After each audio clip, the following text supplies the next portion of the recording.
A new survey shows that Singaporeans might really hate marriage as much as they hate blue cats, yeah. But they still marry lah. Here's why lah. So, in case you didn't know, Singapore has this think tank called the Institute of Policy Studies. You see in Singapore we have many policies, like the GST that we hate or the welfare policy that we like. These policies are uncreated because an influencer sees an elderly on the street, buys a meal for him, take image with him while writing about kindness in society, and then urging Singapore to change its kindness policy. I also don't know what the heck is a kindness policy.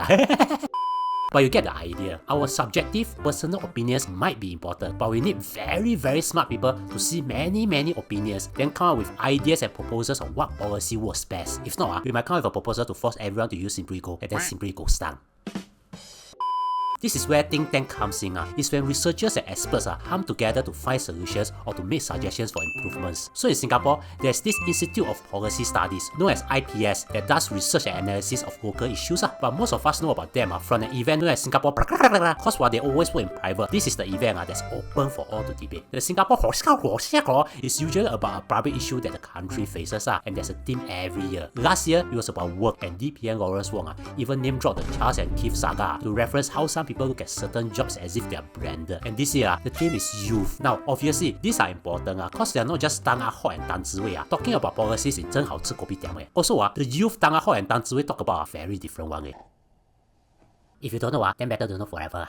We are talking about studies done by professionals that likely reflect the mindset of most youth in Singapore and experts talking about them. So, what do we know about youth? For a start, there were experts talking about lowering the voting age to 18. Some of the experts think that it's a matter of time before we see the voting age really going down to 18. Just so you know, in many countries, the voting age is 18, including the US and our closest neighbor, Malaysia. In fact, some countries are avocadoing for 16 years old. Now, let's move to the survey they did. Because remember, a think tank needs surveys as the results, and experts to interpret the results before they propose new ideas. So, the first rather shocking and yet not so shocking results is that a whopping 82% of Singaporeans between 21 to 34 say it's okay to be single and not married. Now, you know what to say when your auntie asks you why you're not married during CNY visits. 34% of them in the group even strongly agree. Interestingly, 29% of people in the US also strongly agree that they should legally marry. Yeah, so whether it's because we have once copied the US culture, it's a... No, actually, Singapore's number should be lower. Why? Yeah, I'm married to BTO, haha. If not, why I'm married?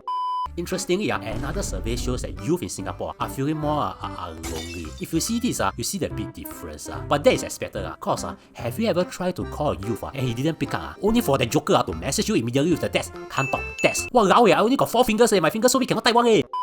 Still got a lot more info, so you can check out all the reports in mainstream media. Also can find in goodie feed, but I just check, there's only summary only, so must read mainstream media if you want to know more about what youth are thinking. In the meantime, if you think I learned something, consider subscribing and also watch this video to be slightly smarter.